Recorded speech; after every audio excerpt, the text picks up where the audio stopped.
the struggle against a man has been brought to an end by kung fu treachery. Brother, your death will not go unavenged. Fiendish Dr. Wu, you done up now. Who disrupts my coronation? Everyone has been destroyed because of this freak. I won't allow it! These babies just saved this lame's best party!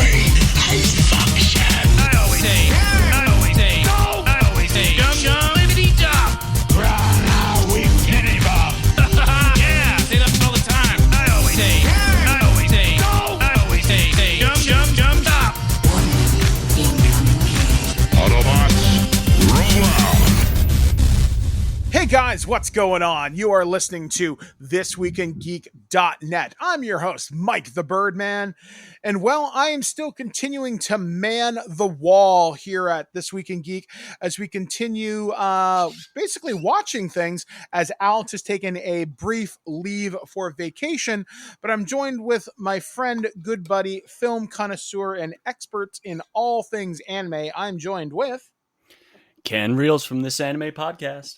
So, as always, here we love to start things off to kind of talk about the week that has been and has gone by. And this week has certainly been interesting. So, this past week, I actually had a pretty big interview for a position here. I don't want to say too much more until I've officially heard back from it. Then I can talk about it. But I had an interview on Tuesday, and that went remarkably well. And then I also heard back from the same people, and I had to submit a writing sample, but I only had 2 hours to do it. So I turned that in on Friday night, heard back from them Saturday night saying, hey, they're going to pass it on to the appropriate people. And now the rest is in creators' hands right now. So we'll see what happens with that. If I do get this, like I said, that's probably going to mean some pretty drastic changes for the podcast. We'll see how things work out, but know that I'm not going to leave you without some kind of nerdy and dorky content in the future. This week also was kind of sad for me, though. I did 2 interviews this week. I was interviewed by the local newspaper about an Indigenous art installation here in Guelph, and then I was contacted by CBC Radio to do a story about ODSP. You may be thinking, well, that's great, and that's fantastic. And I did those pieces, but I have a medicine bag that my aunt made me out of deer leather, and somehow I lost it between this park close by to my house and coming home. It's gone. I've posted all over Guelph looking for it. And then I weirdly ran into a bunch of incredibly racist people about it. I had some guy tell me it was going to get hit by a guy with a golf club because I described it as about the size of a golf ball. And another guy was like, well, whatever was in it is now in somebody's bloodstream. I'm thinking, you're telling me somebody is going to put birch bark, tobacco, pine needles, and a stone and fox fur into their bloodstream? Fortunately, some of the mods that were hanging out on Facebook got to it pretty quickly. I reported that guy for like hate speech. And yeah, that was just kind of fucked up. So that was strange. But my week did end on kind of 2 very, very, very positive notes. One is funny. One is just kind of heartwarming. So I play a lot of Pokemon Go, for example. And I'm actually going to give you guys my trainer code right now, as I never have my phone in front of me whenever I'm doing the podcast here. So if you want to add me as a Pokemon Go trainer, My code is 3028-1370-3017. And I do a lot of raids, so let's play. So in Guelph here, there's a fairly sizable group that plays Pokemon Go on raid night every Wednesday down at Riverside Park. So fortunately this week the heat had broken and I drove my wheelchair down. And we meet by this thing called the Model House here in Guelph. And I ran into a group of about 30 people. There were families there. There were some older folks. There was every range you can imagine. And these folks were incredibly welcoming. I sat there, and it turns out one of the people that I was playing Pokemon with was one of the nurses during my weight loss surgery. She was one of my doctor's nurses. And I'm thinking, she's like, hey, I remember you. You're not wearing a gown. So that was kind of cool. And she had a son who helped me catch one of the harder Pokemon this week because for some reason I just couldn't hit this thing to save my life. So I handed my phone to this kid. Kid could have been any older than like 6. And he catches this thing with a curveball throw. Excellent. He had one ball to do it, and he did it. And this kid gave me a wicked high five. So I drove around doing all the different raids in Riverside Park, and I met another fellow. And if Alex has listened to what I've said today, he should be linked in the show notes. And his name is Urban Farmer Jordan. And he talks about plants, farming. He has like a really cute dog. And he's a really, really, really nice guy. He's also one of the most hardcore Pokemon Go players I've ever met in my entire life. With over 1,200 shinies, millions of Stardust. I'm like, holy shit, dude. That's a whole vibe. And he was just a really, really, really friendly guy. And this past weekend, there was a community day for Galarian Zigzag Zune, and me and Blair were playing in the park, and we had people come over to us, and we established home base for me and probably about 5 or 6 other players who were just gathering around all these lures that we'd set out. And we had an incredibly fun day at the park playing. And it was just a really, really, really nice way to feel closer to the community that I one day hope to serve in a more official capacity. And then this is the funny part. So I'm driving home on Saturday afternoon, and I'm passing by this fence, and I notice this box on the ground, like a piece of trash. And have you ever had times where you see a piece of trash and you might be thinking, well, that's a little out of place? You ever had moments like that? Okay, so I'm driving past this thing, and it's a box. And I slow down, and there's a woman's face on it. I'm thinking, okay, what is this? Is it like hair dye or something? And I get closer, and it's a woman from the waist up. And I'm thinking, okay, maybe it's like a wig or something, because her hair is really kind of prominent in the photo. I get closer. Oh, it's not a wig. It is it's a sex doll, and her name is Alana. And I stop and look at it for just a moment thinking, well, that's just plain strange to find on the side of the road. There's somewhere out there is a sex doll named Alana, and I have found where she has come from.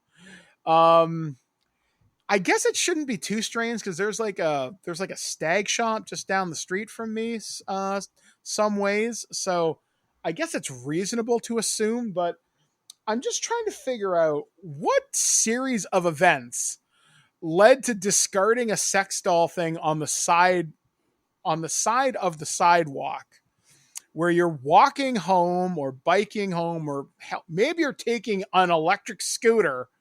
And you're like, you know what? This seems like a good place to discard the packaging for my new weekend friend. And that was a thing. And Blair saw it the other day, and she was thinking to tell me, but she forgot. But when I came home on Saturday, I'm like, well, you'll never guess what I just ran into. So, that is my week inside of a nutshell. to say the least. What about you, Ken? So I have been prepping and getting ready to relaunch this anime for season 4, is what I'm calling it. I've got, and as a just general prep for the next anime season, because there's some major sequels and new stuff that's coming out for the fall season. I am watching for the first time in a while all of My Hero Academia and putting that out as a podcast week to week. That is going out every Saturday morning, and I am already through almost halfway through season 3. So yeah, been a lot of just sitting down watching through that. I've got all of the complete set Blu-rays for My Hero Academia, so it's not like I'm not spending money on the part 1 and part 2s of that. I'm just waiting for the full sets to come out. And yeah, no, a lot of anime watching. Again, watching a lot of horror stuff for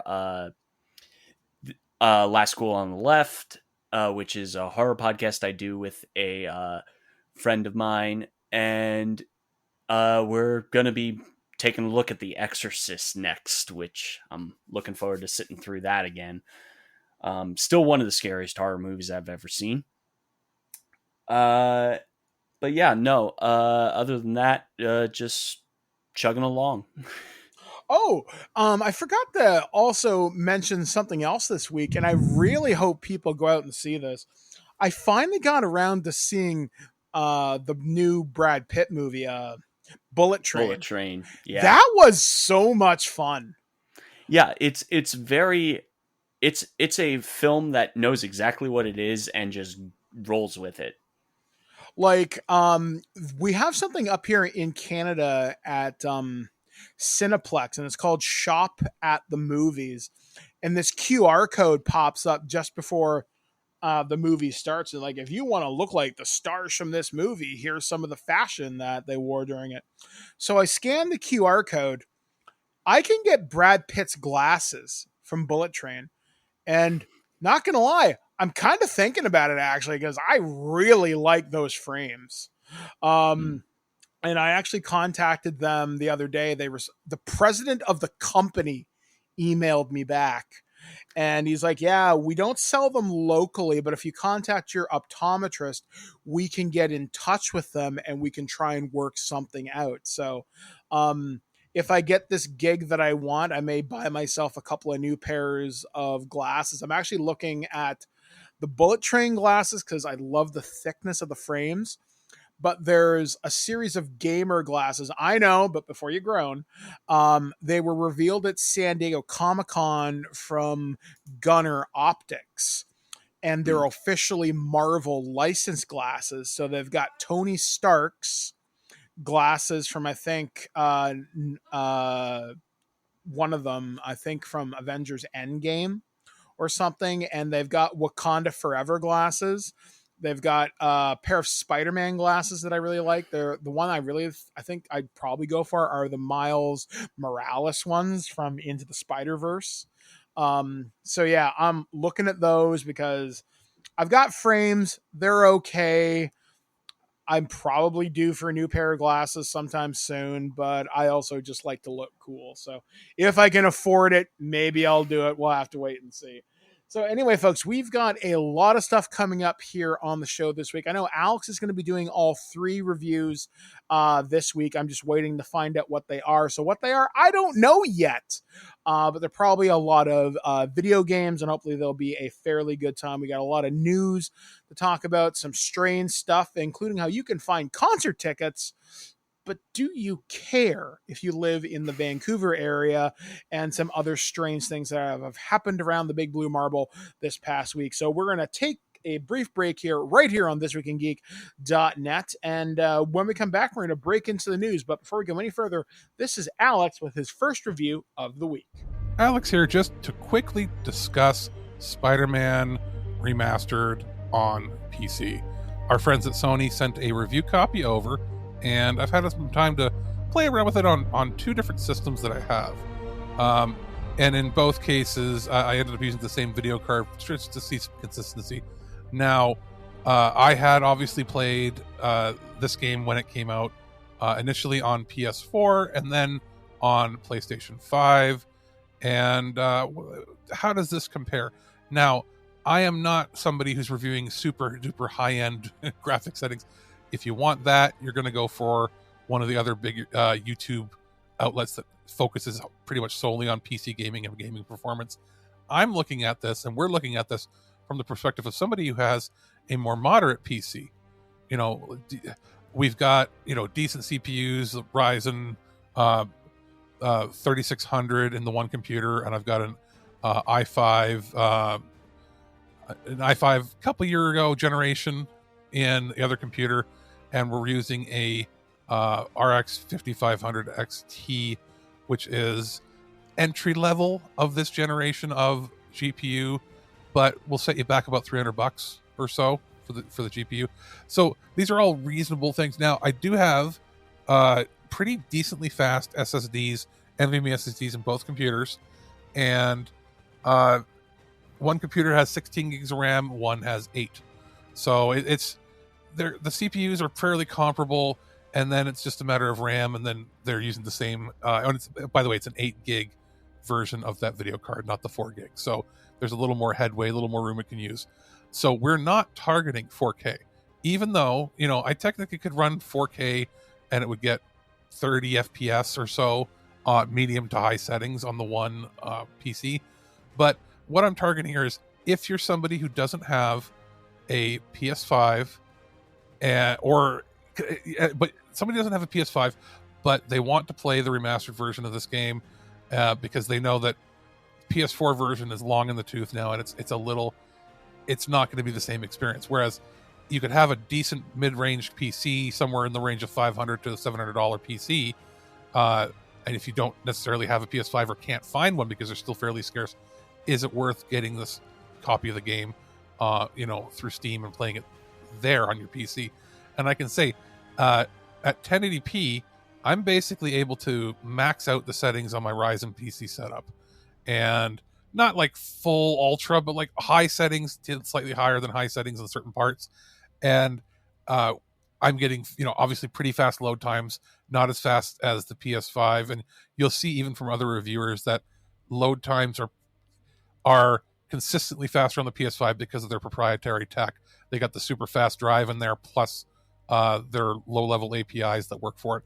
But outside of load times, graphically, when comparing this to when I played the PS4 version, it looks better, it performs better, consistently 60 FPS. Overall, it's a pretty smooth experience, even on low to mid-range hardware. I could bump up the graphics to 1440p. Only interesting thing is, I don't have a 1440p capable display. I thought I did. I do not. I have 2 televisions. Both are 4K. One is a 4K television. One is a 4K with Dolby Vision. And then I also have 2 monitors. And one monitor is a 1080p. They're both 1080p monitors. Now, the one monitor does support high refresh rate. So with medium settings, so set to medium, I was able to get 120 FPS. I was able to push that on the 1080p monitor. So if you're willing, you could have a high refresh rate even running on medium hardware like I have, or low to entry level hardware, and you can get this game running quite well. It is pretty well optimized. No hitching or weird like loading issues with graphic shaders or anything. It's pretty solid. It's still the good Spider-Man experience that you would have had on PS4, PS5. And if you're somebody like me who has a mid-range PC that you're just waiting to upgrade once the new hardware starts to finally come out, this can run it quite well as is, and it's only going to get better in the future if you upgrade your hardware. I was worried that this game wouldn't run very well on lower end hardware, and I'm actually pleasantly surprised that I think you can run this on at least hardware that 1 to 2 generation ago GPUs. I would not go anything before 3 years ago or so in the hardware, but it's still a pretty good experience even on low to mid-range hardware like I have.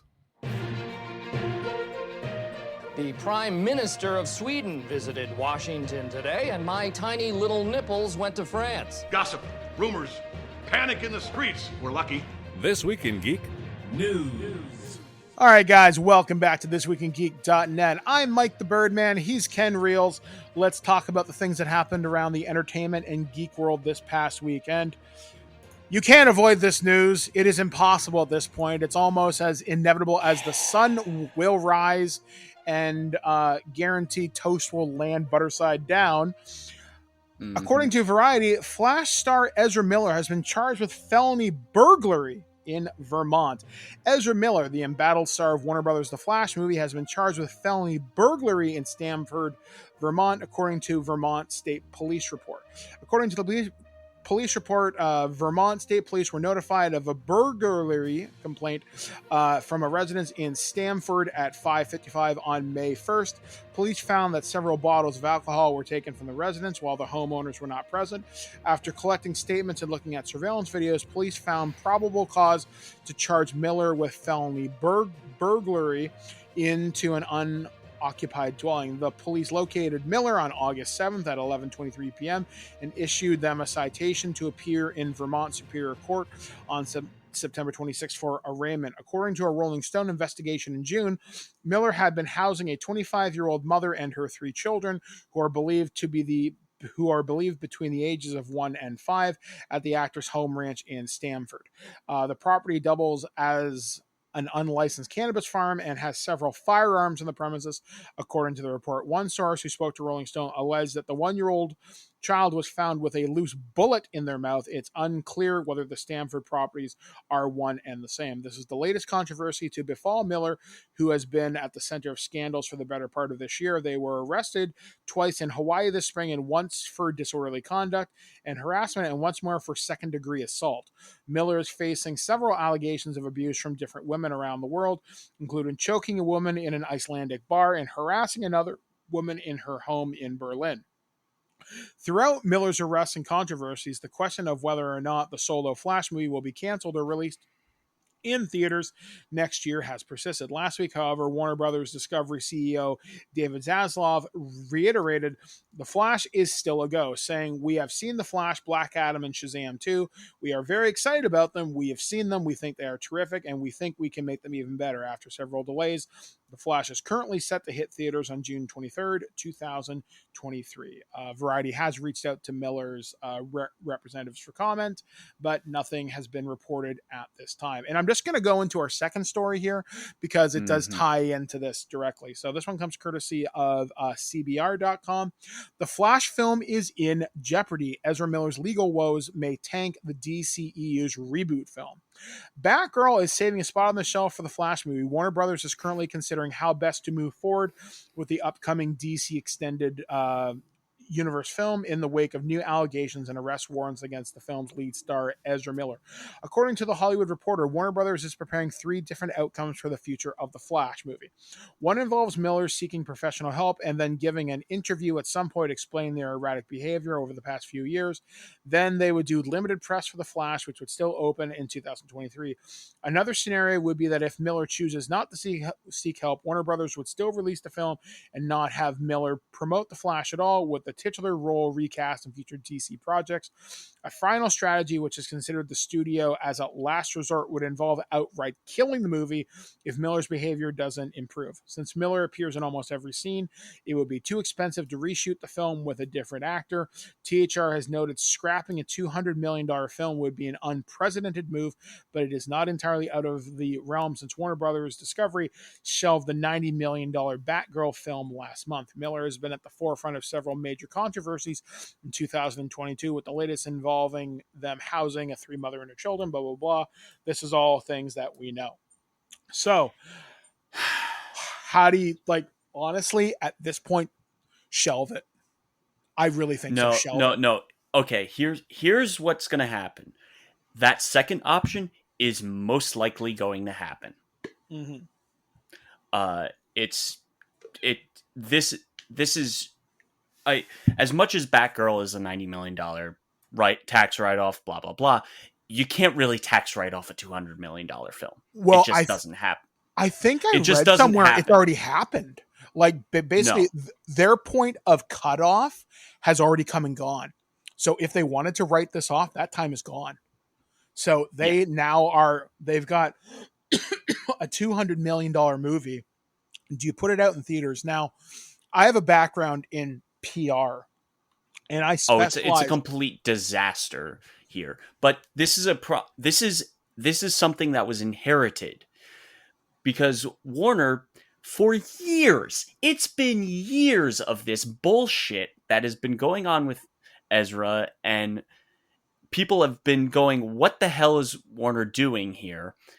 And Zaslav, now that they're merged with Warner and Discovery, he inherited this absolute shit sandwich and is having to deal with this crap. And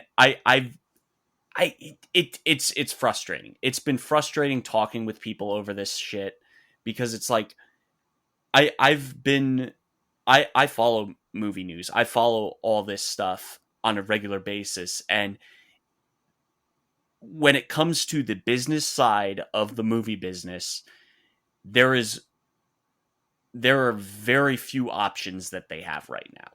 There were very, very few options. Like, Kevin Smith was doing a Hollywood Babylon with like Ralph Garman, and he was talking about Batgirl a couple of weeks ago, and he talked about The Flash, and he kind of made the point, how do you promote The Flash without its main star? And it's impossible. This movie is not going to make back its budget. Just period. No. It's going to be a loss, regardless of what happens. And that was before the felony charge. That was before all this shit. It's just not going to make enough money. I think people were curious to see how things were going to get rebooted because Flashpoint is one of those iconic DC storylines. In fact, a little bit of a preview.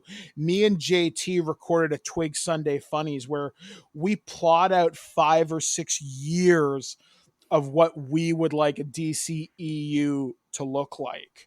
And I think during our movies, we had 2 Flash projects, and they do not look like this. We're not even going to touch Flashpoint for like 10 years. But when I look at this from a PR angle, it's a disaster. I promise you, every single reporter will be asking about Ezra Miller. You will not get your key messages out. Anything that, if they agree to go on Entertainment Tonight or E-Talk Daily or whatever the big entertainment programs are now, Warner Brothers is going to have a lawyer there saying, if you ask about this interview is over. You will have a completely sanitized campaign. There will be no life to it. And I mean, it's the same thing that happened with the last Fantastic Beasts film, of which Ezra was not a part of. I am waiting for industry insiders to start leaking stuff. Oh, here's the problem. Zaslav is trying to right a ship that has been sinking for years. Well, yeah, I mean, like, one of the things that me and JT discussed, and I know I've talked about it with you as well, you tried to play catch up with Marvel before you had a plan, and Ezra Miller has had problems for quite some time. Now, he's already cut out from Warner. Like, there is no, regardless of what occurs, he's not working with Warner ever again. Like, I don't think that is clear. I think their career is over. At this point, at this point, yeah. Like, they're toxic. Yep. There's too much problems. You're inheriting too many issues. And while this may be a sign of mental illness, I'm pretty sure it is. at what point do you seek help? I mean, this person needs some kind of an intervention. To be fair, his mom is now his mom is now with him. That is one of the key things that is going on right now.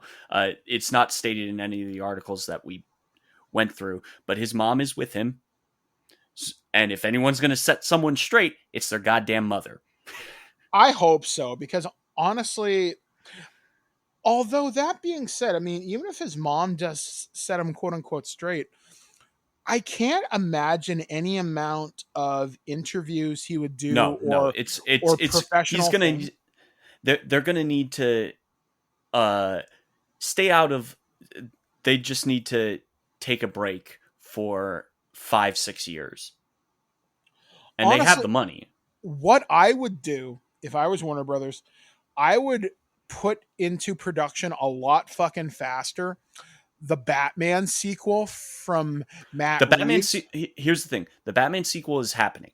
That is. It I'd is not. fast track it. Well, it again. Matt Reeves is writing it. They are fast tracking it. Matt Reeves is writing the movie. They can't officially greenlight it until they have the script, but the movie's happening. Like, that is happening. They announced that at CinemaCon a couple months ago. But the Batman 2 is happening. Well, what I'm saying is back the truck of money up to his house and say, "Hey, can you finish this in 6 months?" That's what I'm He's saying. probably it'll be done by the script will be done by the end of the year for sure. And production they'll have a date for production by early next year. Like, I know they're canceling a lot of things over at Warner Brothers Discovery. They're hopeful to get certain projects off the ground. I know they've canceled a Superman. I know there was the Michael B. Jordan one they've canceled. There are all these DC projects from the previous regime that was mostly just throwing shit at the wall and seeing what sticks. And they're axing those projects because, one, they're in pre-production, so there's not much money that was spent on them anyway. And the productions that they do have, they're moving forward with the ones that actually make sense to them. Peacemaker's fine. Peacemaker's always good. Gunn has like a multitude of projects working with Warner at this point. And the chances are that Guardians of the Galaxy 3 is the last thing he's going to work on with Marvel, and then he's going to move on to bigger and better things over at Warner. You know what? I was saying this to JT, and I think I've said this to Alex. What they need to do is get that proverbial truck full of money, back it up to James Gunn's house, and say, "Look, you know Kevin Feige, you know Jon Favreau, you know Dave Filoni. They're already talking about. They're already looking for someone, and James Gunn is in the list of names. I figure him, maybe the guy as a consultant, not the overall architect, but the guy who created the Berlanti-verse, Greg Berlanti.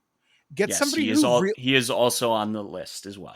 Like, you need someone who knows how to create a series Bible, lead us up to a Flashpoint or Crisis on Two Earths or something.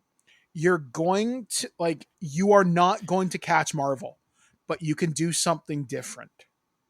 Like, yep. I the idea and I think of they Elseworlds. are. I think they are starting to pivot towards that. The problem is that there have been so many different regimes that have gone through these films just in the last 5 years.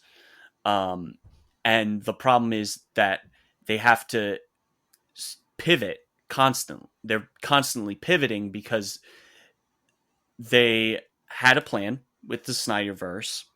That didn't go well, obviously. They had a plan post-Snyderverse. That hasn't gone well, clearly. And now they're trying to pivot for the third time. And then and the whole thing with The Flash was that Michael Keaton's Batman was supposed to set things in motion. He was supposed to be one of the architect characters for their new universe. My guess is Keaton, he will not come back again. He's like, you know what? You fucked up. I'm done. No, he's not coming back because, and they're pivoting towards Ben coming back as Batman, because he's clearly shot something for the new Aquaman Lost Kingdom. And supposedly rumored was that Keaton did something for that, and they're replacing him with Ben. Like, and it sucks too, because I really wanted to see Michael Keaton as old Batman. Now, that's not to say we couldn't get a Batman Beyond film at some point. Oh, please, greenlight that. Yeah, Just like, take come my on. fucking money. Like, and I want DC to be successful. Like, when me and JT recorded a 2-hour podcast on this, I realized how much I genuinely enjoyed DC stuff, but Marvel made me care. And that's the problem with a lot of these DC things. You don't care enough. Like, Harley Quinn and the Birds of Prey was okay. The Suicide Squad was amazing. Yep. Peacemaker was, I said this, and I will still stand by this to this very day. If HBO Max, which is pretty much being dissolved at this point. No. That is not what's happening. What they are doing is HBO Max as a brand is going to probably stay the same. HBO Max as the brand is probably going to be the one that stays, and Discovery is going to fold in. They're already starting to fold stuff from Discovery over to HBO. So HBO Max is going to be the brand that stays. Well, what I'm saying is, if they can create scripted television like Peacemaker at that high level, Disney's going to be in trouble, because I think Peacemaker was better than some of the Marvel shows. Yeah. I mean, HBO Max is probably, in the public consciousness, HBO Max is like the number 3 guy. Like, you have Netflix, Disney Plus, and HBO Max. Those are the 3. And despite the fact that HBO Max had a terrible branding name BS that happened when they launched, because you had HBO Go, you had HBO Now, and then you had HBO Max. It was such a cluster F of a naming scheme, as it were. But HBO is going to be the big. HBO Max is going to be the brand going forward. I just think it's such a mistake to ignore streaming movies and streaming series to go with unscripted stuff, because you look how well it's working for Disney. Well, like, here's the problem. Warner is tens of billions of dollars in the hole. The thing is, at the moment, they need to save money, because if they don't, they're going to die. And I think the outlook in 5 years, we will start to see that scripted content ramp up in production. Again, it's hard because you're looking at books 2-3 years in the future. Right now, theatrical is the only way they're going to make any money at this point, because even Disney is losing money on their streaming stuff. And like, we've seen that with Netflix. Netflix is losing tons of money. Like, they're bleeding money at this point, especially given the fact that they're losing subscribers as well. So they're bleeding money. And it's going to be hard. We are starting to see the second phase of the streaming wars, as it were. Like, I just want quality, and Disney has, I'd say 8 times out of 10, been pretty successful with me. Yeah, when it comes, Disney has a great production staff. They have the people, and they have the commitment to make all this content. They have, again, if you've, one of the big books that I really enjoyed on Audible is former head chair of Disney, Michael Eisner. No, not Eisner. One after him. It's also a Michael. Brain fart. But his book, which talks about his entire business career, he planned Disney Plus like 10 years ago. He was already planning for the company to launch Disney Plus 10 years ago. He saw the future. And so everything was planned out to really make Disney as big of a splash as Netflix. And it's actually worked. It's worked. It very much is. Disney Plus is essential now. Like Netflix and Disney Plus are basically in the same camp of one of those essential streaming services. I mean, yeah. I mean, you think about what people talk about at certain times of the year. They talk about The Witcher, Stranger Things, and maybe a couple of their original documentaries and movies. But with Disney Plus, you're always talking about Marvel. You're always talking about Star Wars, or you're talking about maybe something else comes to Disney Plus really quickly. Like I was surprised how quickly Doctor Strange 2 came to streaming because it came Well, out. now that the theatrical window is closed down to, I believe it's 60 days. Mm-hmm. So the theatrical window exclusivity is now cut down to 60 days. So we're going to see that happen a lot more often. Yeah, like I think it's fantastic. So, yeah, I guess DC, I hope you get your shit in order. I'm really looking forward to Peacemaker season 2. I want to see a Flash movie at some point, and I will say this as a closing statement in this because I'm sure we'll cover the Ezra Miller saga as it continues.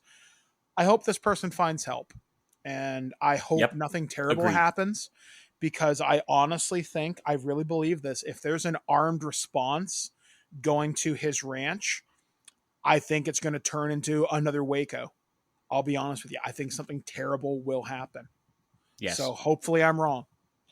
Yep. But continuing this train of bad news, though not as severely, this story comes courtesy of comicbook.com. Marvel's Midnight Suns has been delayed again. Take-Two Interactive announced another delay for Marvel's Midnight Suns, which is the upcoming strategy game from developer Firaxis Games. Originally slated to launch in March 2022, 2K Games and Firaxis announced late last year that it instead won't be arriving until a bit later. While a launch date was previously scheduled for October 7th, we don't know when Marvel's Midnight Suns will be releasing. Detailed in Take-Two's latest financial documents, Marvel's Midnight Suns is no longer mentioned to be arriving on its October release date. Instead, the game has been broadly delayed to launch in Take-Two's current fiscal year. This means the game can be pushed back to 2023 as the fiscal year for Take-Two won't officially end until March 31st, 2023. Conversely, it could still arrive before 2022 is up. While this news is disappointing on its own, what's worse is that the last-gen versions of Marvel's Midnight Suns now don't have a launch window of any sort. Originally planned to be released for all platforms at the same time, Take-Two is now only committed to launching PS5, Xbox Series X, and PC versions of the game in this fiscal year. Conversely, the PS4, Xbox One, and Nintendo Switch versions are listed as TBA with their release windows. As such, it seems that likely won't be coming about till a much later date. In short, this delay, a new staggered manner in which Marvel's Midnight Suns will now be released, suggests that the game might be having difficulties on last-gen platforms, and while Take-Two and Firaxis Games are still committed to bringing Midnight Suns to all these platforms, it definitely seems like older hardware could be proving to hamper development just a little bit. I'm looking forward to this game only because I like the idea. I haven't seen any gameplay. Ken, you seem to know more about this than me, so fill me in a touch. The gameplay is card-based. Okay. So that already makes me, as a fan of these tactical strategy games, kind of makes me go, okay. And overall, the game looks not as polished as you would want it to be. Like, it definitely needs time in the oven. Just period. There's no ifs, ands, or buts. This game has been pushed out very, very quickly. And don't get me wrong, the Firaxis team, they're very good. They know what they're doing. A lot of times they do release games a little buggy. I'm not going to say they aren't the best in the world when it comes to putting out a polished product. But I think right now they're hampered by the last gen platform. That's pretty clear, given the fact that they're now not committing to last gen being released same day. But I feel like this game definitely needed the delay. And they're going to be up to the wire on the fiscal year. Like, it'll be the end of March when this game releases. I guarantee it. I'm kind of thinking the same thing. I mean, putting things out on last gen hardware is great, but I mean, if it's a card-based game, and I'm probably going to catch hell for saying this just sounds like a cooler mobile game to me, or something that should be like PC exclusive or something. Mm-hmm. I don't know. Like, cool, I guess. I mean, this is the type of game I'm probably going to need a walkthrough to build optimal decks or something. Yeah. But also, to be fair, Firaxis is a PC first developer. They've always been a PC first developer, and now 2K is having them do a multi-plat release on same day. Because again, the XCOM games, they weren't released same day on console and PC. PC came first and then console. So now they're doing multiple SKUs all at once. So that's putting pressure on the team for sure. Yeah, I mean, ultimately, I want a really good Marvel game, because the last good Marvel game was Miles Morales. Avengers is free to play on fucking Game Pass right now. I know you can get it for free through PlayStation Plus at one point. I mean, they're continuously adding content to it, which is cool. The game I liked it, but I didn't love it. I haven't been back since Kate Bishop got added to it, so I don't have any of the new characters to play it. Maybe I should do that sometime soon. I mean, the game's fine. Yeah, it's fine. It just wasn't anything special. I mean, ultimately, it's what made me love Kamala Khan. I love Miss Marvel. And my main character in that game I played as was Black Widow, because, well, guns. And I fucked people up with that game hard. But yeah, it was just, it needed more time. Marvel's Midnight Suns. Okay. I'm still debating whether I want to go back and get Marvel Ultimate Alliance 3. Alex brought it over about a year ago, and I didn't much care for it. But maybe if the price drops like $20, yeah, sure. Maybe I'll consider getting it. So, I don't know. I'm always looking for that next Marvel fix. So, speaking of gaming, we're going to move on to our next story. I think Ken found this one. This one comes courtesy of Kotaku. Super Punch-Out's secret two-player mode has been found after 28 years. Super Punch-Out, the 1994 SNES game released as a sequel to the 1987 NES original, is a single-player game. You play as Little Mac and fight your way through a succession of cartoonish boxing opponents, and every single battle is just you against the computer. Or it was until now. While messing around with the game recently, Unlisted Cheats casually found some new cheats for Super Punch-Out. Using the same two-button combo method as with the cheats already known, they have found two new ones. The first allowing you to just pick any of the game's fighters, even the ones from Super Circuit, for a one-off bout. That's pretty cool. It makes you wonder why that was never an option in the first place, or at least as an unlock after you've beaten the game, given it's in such a workable slate. The second discovered through, though, is a lot cooler because it lets someone plug in a second controller and control the opponent. But wait, it gets even better. As IGN senior editor Kat Bailey soon found, not only do these cheats work on the versions of the game available on Nintendo Switch, but the second player can even pull off the opponent's special moves. This isn't the first time a secret has lain dormant inside a classic video game for decades, but I can't remember the last time the secret was so accessible. The cheats are pretty simple, while also being important. This isn't an unlocking a single level or buffing your stats. This is basically adding an entire new game mode while also doubling the player count and bringing the boxing game into the multiplayer arena after spending 28 years as a single-player experience. Note, though, this isn't the first time we've been able to play a Punch-Out game in multiplayer, as the Wii game had a two-player mode, though that was only against a Little Mac clone, not the game's roster of weird and wonderful AI characters. As the name implies, Unlisted Cheats itself is an account dedicated to discovering secrets that nobody seems to know about, often hidden in the game code itself.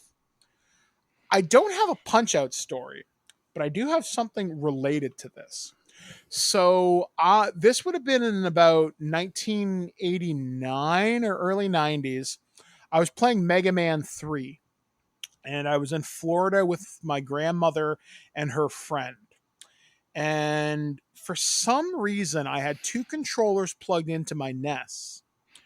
And I took a hit from something on the Gemini Man stage. And I fell into a pit and I died. But the music kept playing. And I was like, what the fuck?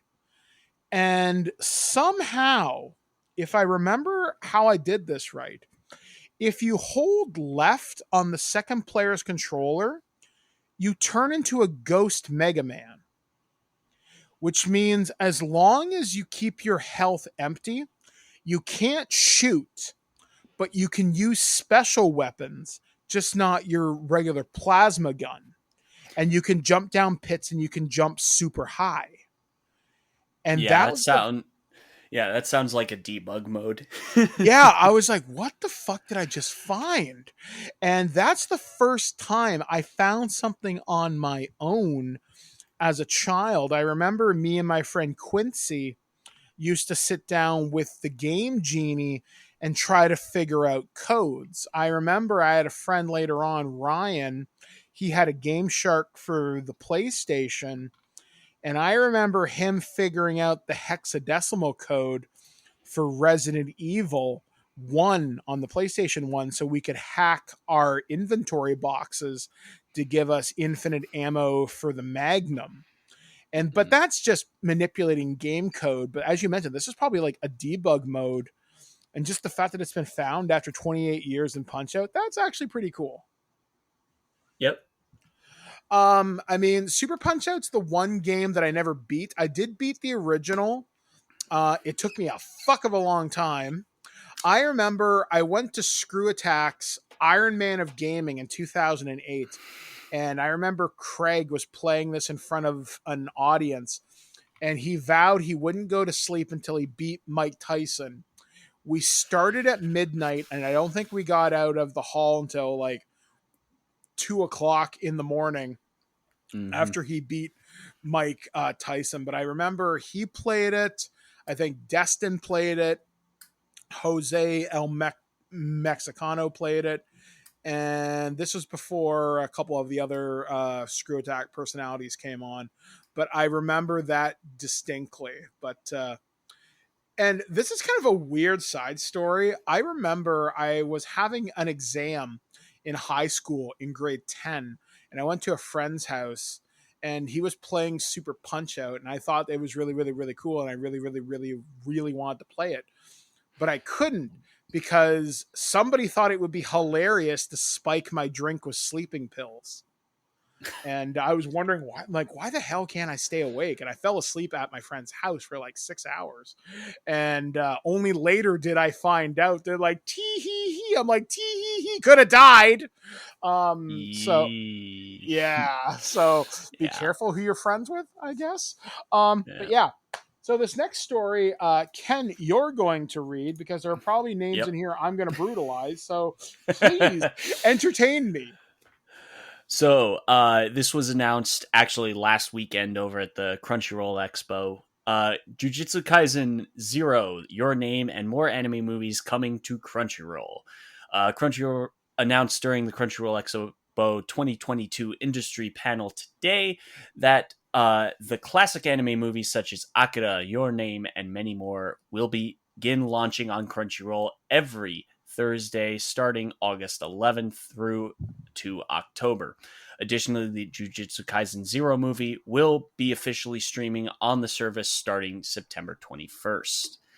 The release dates for movies are as follows, subject to change, sub-dubbed languages, as well as regional availability may vary per title.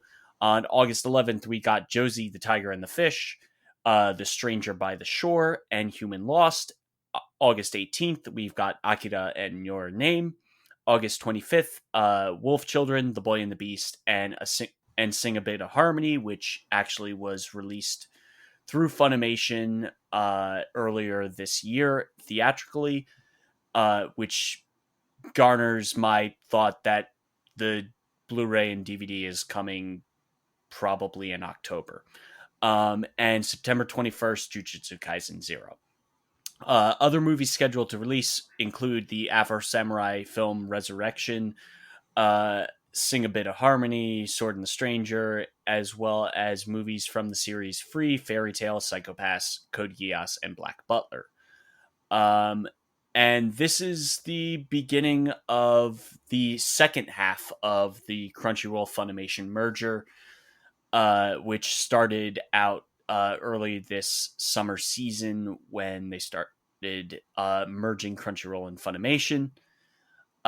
This is big. Like, this is going to start the final production of this merger, and also kind of pointing out that Sony is really going hard on anime, and I really do feel Sony is going to be the black horse winner of the streaming wars because they have committed so hard to Crunchyroll. So yeah, Well, like, it just makes sense because, like, let's face it, America, Canada, everywhere, there's weebs everywhere. I mean, I actually bought a subscription to Crunchyroll because, you know what, I better get in before there's a price hike, and there already was. and there's so much stuff in there. Now, I will tell you this: I fucking hate the interface for it so much. Are you using the new interface or the old interface? Fuck if I know, dude. If you're using the one with the white background, yeah, the old interface is absolute garbage. So how do I change it? Go to beta.crunchyroll.com.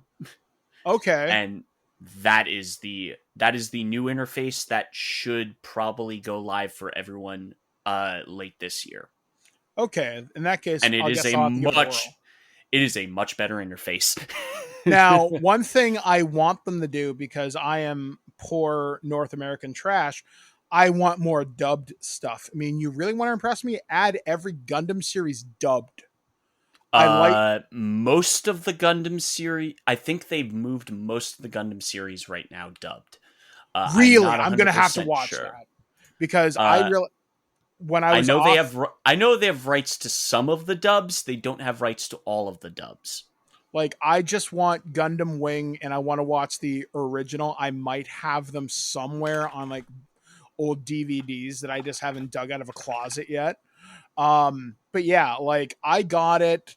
I still have a Funimation account because I've got a press account there and I've had it for like 10 years. So I really better hurry up and finish Dragon Ball Super. I've got like 40 episodes left. I mean, to be fair, everything's Dragon Ball is all on Crunchyroll now, including the dub. And probably sometime this fall or early winter, you're going to be able to merge your accounts. That has been in the works. They've said that is what they're doing, and that's going to be in the works eventually. I'm thinking that merger is going to happen probably late this year, once everything is all together on Crunchyroll. And once that happens, then you can merge the accounts, merge the queues and everything, and then Funimation's going to be sunsetted probably middle of next year. I mean, I want to get into more anime. Alex showed me a bunch of cool shit a couple of weeks ago that I really want. He showed me Goblin Slayer. He's been pushing that on me for like a year. It's something about I'm a skeleton that sounds really cool. Yeah, Skeleton in Another World is actually it's one of those anime that's just great background noise. There was another one that he showed me, and I really liked it. I think it was called Battleship Yamato. Space Battleship Yamato is the Star Wars of Japan. Let's put it that way. It has that same kind of legacy to it. What else did he show me? He showed me, this was on Netflix, but I know the second season is out now, but I don't think it's dubbed yet. The Devil is a Part-Timer. Actually, the dub is started to air. Shit! That is on Crunchyroll. I am down for that because that show is fucking cool. Let me see. We are right now. Let me see. Part 2, the English dub. We are on episode 3 right now, and the sub is on episode 5. So we're 2 episodes behind on the dub for Devil is a Part-Timer. Everyone came back for season 2, even though it's like 10 years difference, but everyone's back. So you're going to still get the same voices and everything. But yeah, the dub has already started airing on Crunchyroll. Well, I guess I've got myself a Sunday afternoon. So yeah, that's what we have for this edition of the Nerd News Network. Lots of cool stuff to check out this past week. So it looks like I'm going to be watching some Crunchyroll hopefully a little later on this week. So we're going to take a brief break here on ThisWeekInGeek.net. And as always, Alex has something to share with us for his latest review. So we'll be back, guys, right after this. And then we're going to dive into the weird news that happened around planet Earth this past week. We'll be back, guys, right after this, only on ThisWeekInGeek.net.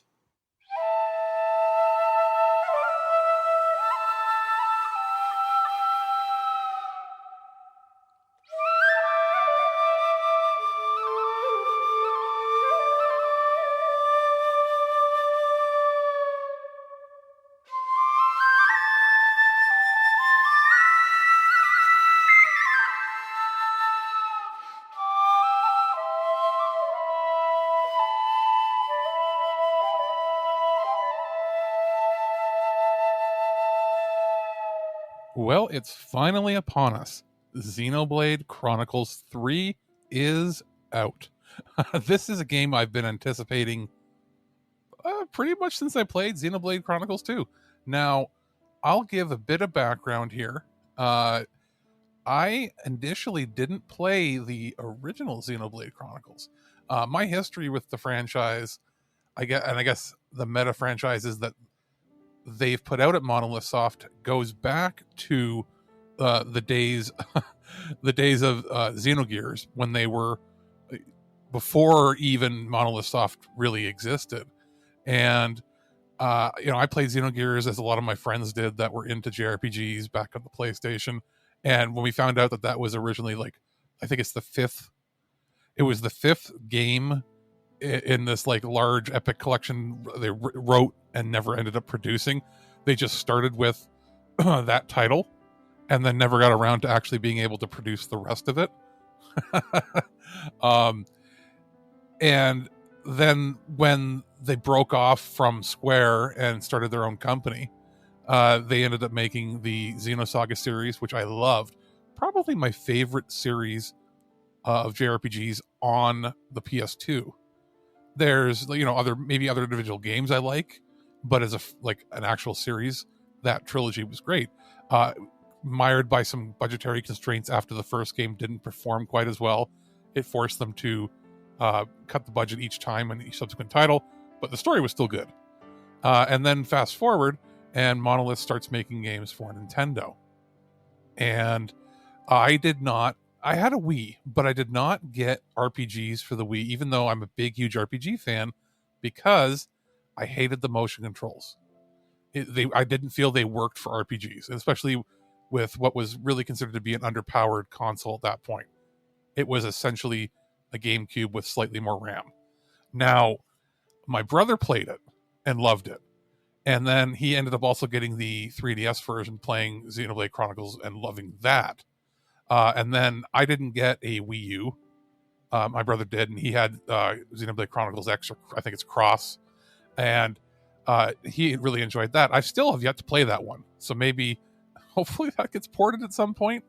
But then I got my Switch, and this was announced as one of the first big, actually it was the big first exclusive JRPG for the platform, and loved it. Ended up putting in, I think, somewhere between 80 and 100 hours, and thinking, oh my god, this is great. Even, with some performance issues that it had, I would really love, to see where this goes. And then when they re-released the definitive edition of the first game, the remastered one on the Switch, I ended up reviewing a copy of that, and that's where I saw that they were actually connected in some way, which I won't go into spoilers, but I was like, oh my god, okay, this is even cooler. So I was fully anticipating this game, and our friends at Nintendo provided a review copy. We wanted to have this review come in earlier, but the game, I got the review code after the game came out, but that didn't stop me from basically mainlining the game. And within a week, I basically put in a lot of time. Let's just say that, a lot of time into this, and to get this full review out. So I guess now that my history with these franchises out of the way, let's get into what is Xenoblade Chronicles. What is it? Well, it's a JRPG, action-based, with a bit of a hybrid MMO battle system.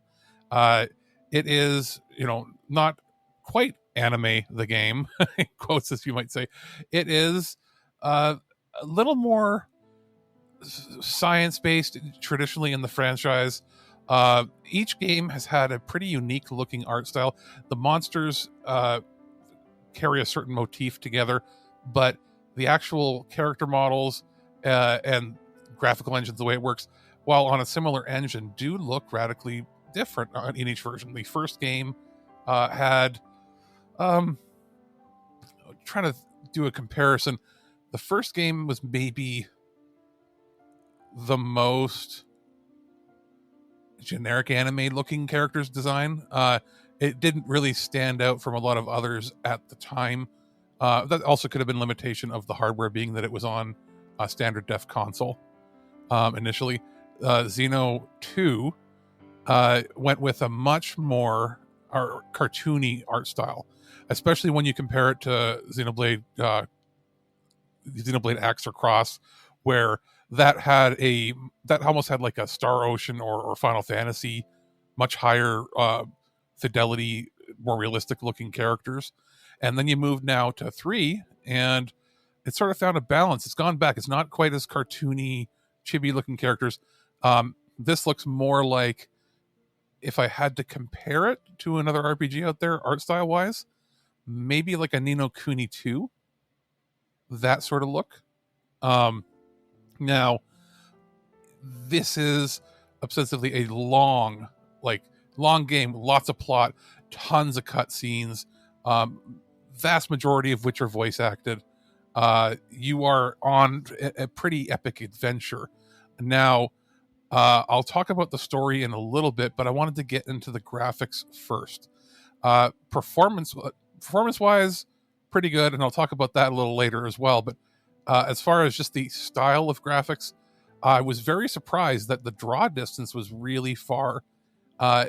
This is a much more robust open world game, where there's sections of the open world that you load into, and when you're there, it's these wide open places with tons of very unique looking landscapes.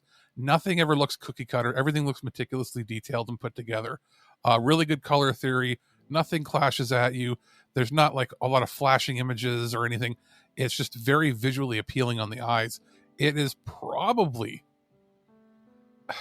one of the best, top 3 or top 4 best looking RPGs on the platform, even maybe top 10 best looking games on the Switch, which is pretty amazing, because I was kind of surprised that at this point in the game, the system could even run a game that looked this good. Now, as far as sound design goes, this is one of the highlights of the game. The franchise has always had good music, because it's the same composers that have worked on all 3 games, with the key main composers having also worked previously with Square on Chrono Trigger and a bunch of other titles as well. So I wasn't expecting anything to be out of place here. That being said, this probably has the best overall soundtrack of the franchise. Now, it doesn't mean that every piece of music stands out like crazy, but it does mean that overall it blends so well that the best soundtracks sometimes don't overpower the rest of the game's presentation. And this is a really good job of elevating everything without sounding generic. Now, there's a couple standout tracks that I'll put after this little segment here, just little clips of it so you can hear what I mean by some of the standouts. The soundtrack is a bit of a mix of rock and roll with a little bit of some synthy stuff, but a little bit of like classical symphony stuff.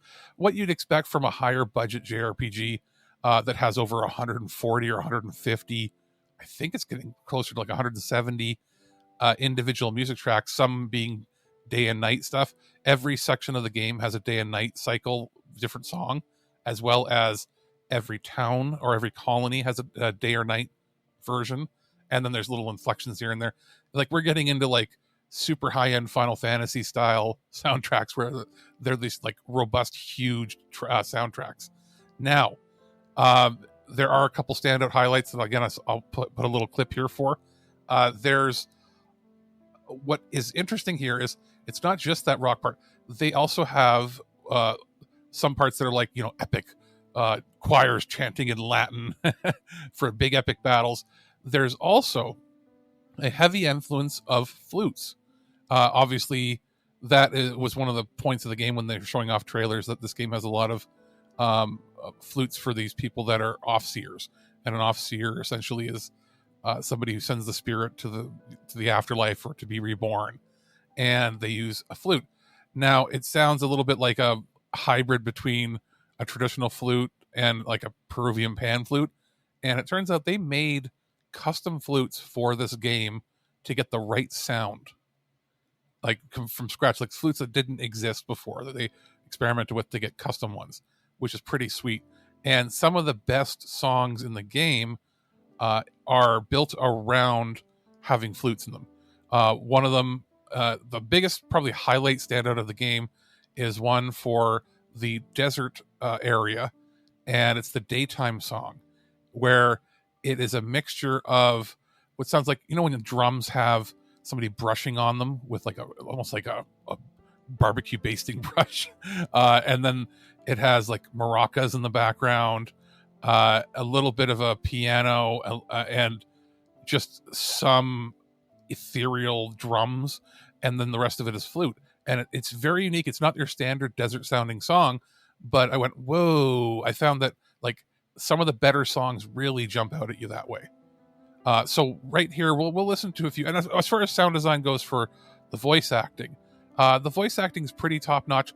There's not really anybody in the game that has like an annoying voice or it being off. I will say this, because they use British voice actors, and I don't think they're union actors, they can come across as a little odd. Sometimes the accents will change slightly from the same person.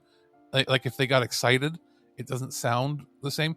So it's not like a AAA sounding like top tier dub in English. I'm not sure how the Japanese sounds for the Japanese market, but you can switch voices on the fly if you want and have subtitles and whatnot.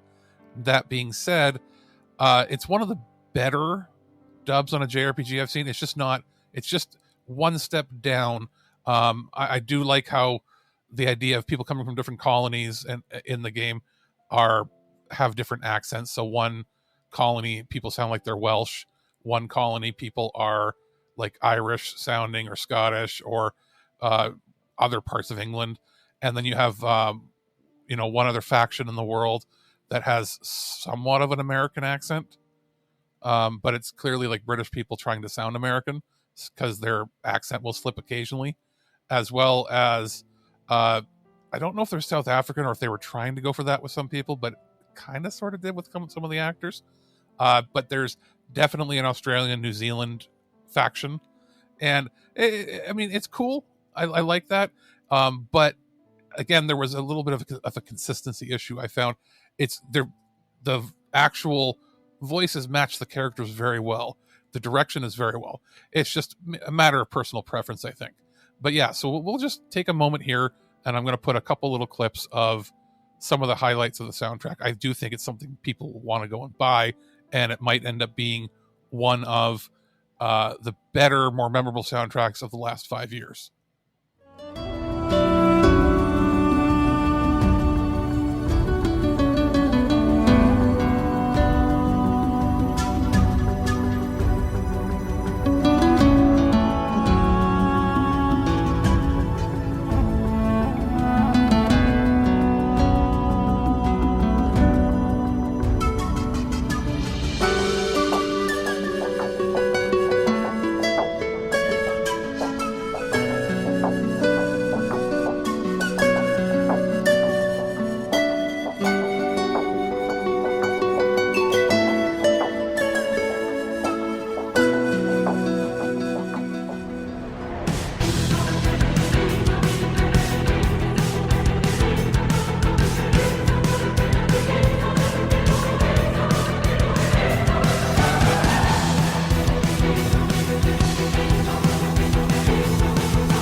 Now, moving into story beats, I don't want to really talk too much about how how the story unfolds. I will say this, it is connected to the previous two games.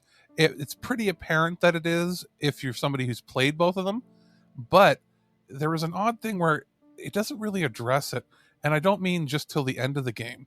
I mean, even at the end of the game, it's addressed sort of, even more so in the post game, because it's not really a spoiler. All these games, big JRPGs, have post credit segments and things you can do. Plus, this is going to be expanded with a season's pass that's going to add some characters and probably some story beats and things and missions and stuff to do later on. But you go most of the game without really seeing any connections. You see a few at the beginning.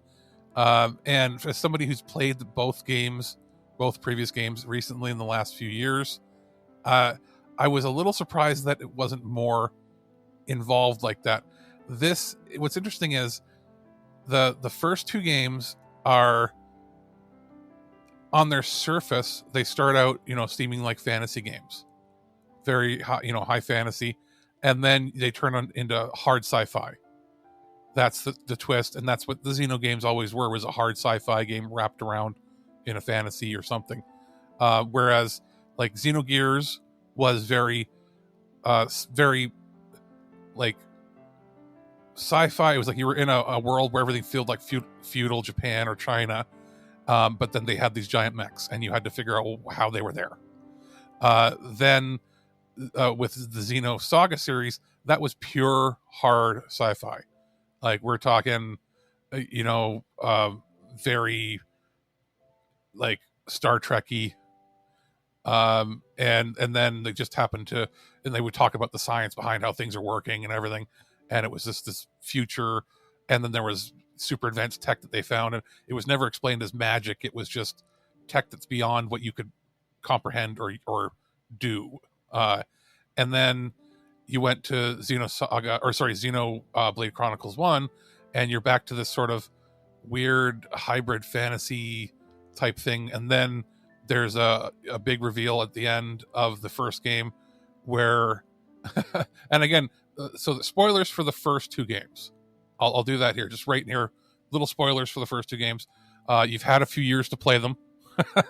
At the end of the first game, you end up going up into space, and you find yourself on like a satellite, and it turns out you find out like you go and have to kill your god essentially, and you find out that the Earth was just sort of destroyed by its own science by messing with black holes and weird stuff. I'm not going to go too deep into it. and you end up having to fight one of the guys responsible for ruining the Earth and turning it into this weird fantasy kind of world by ripping away at the fabric of space-time. And you're like, whoa. And there was nothing preparing you to see that or to explain that literally the planet you're on is Earth. And then in the second game, you go the whole game and you're like, okay, is this going to be like a Final Fantasy where it has similar motifs, but it's not really connected to anything or connected to the first game? And right before one of the final levels, you end up going finally down to the surface where you're not living on these floating monsters that are constantly moving. You go down, you realize, oh shit.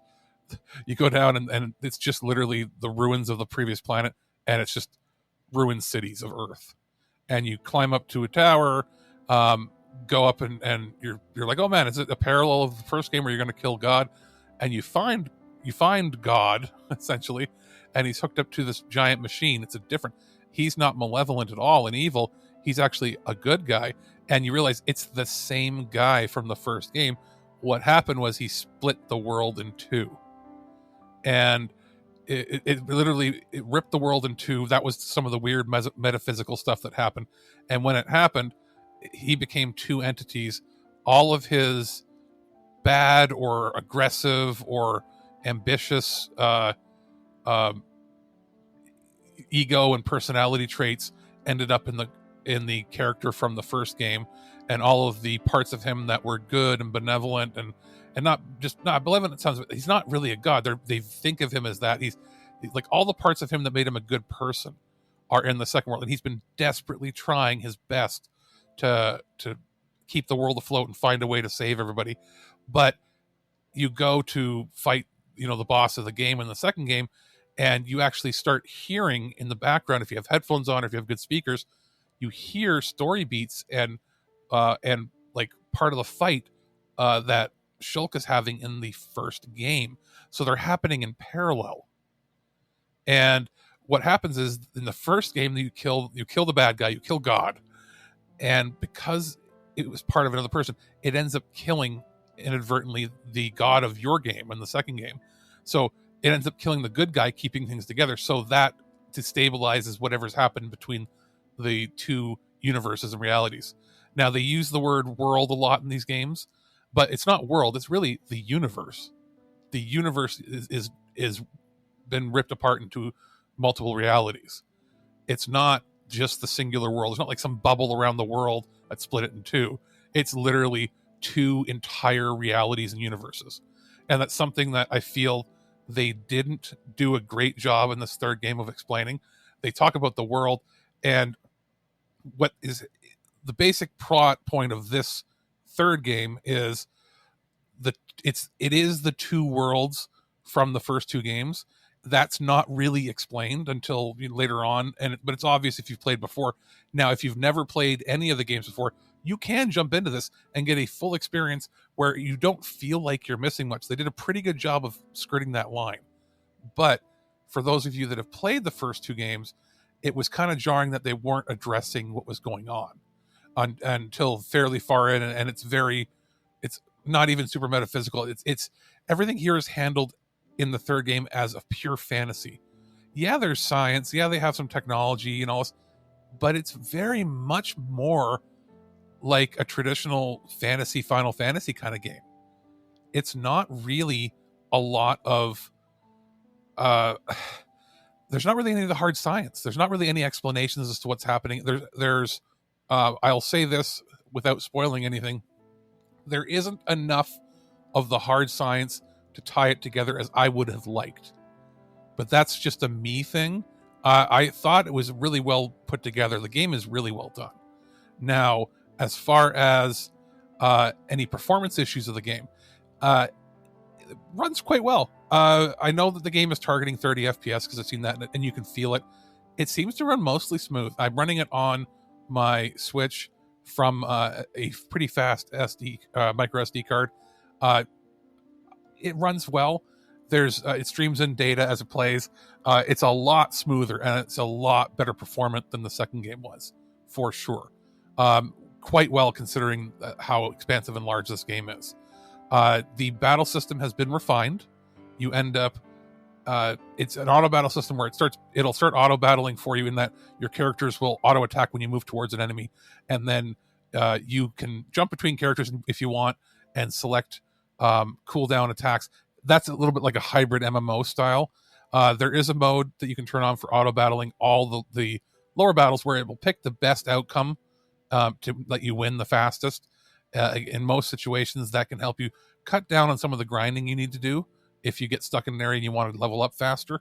Now, what's cool about it is, and I ended up using that fairly extensively later on in the game, where I got tired of always pressing, the buttons and jumping around and waiting for things.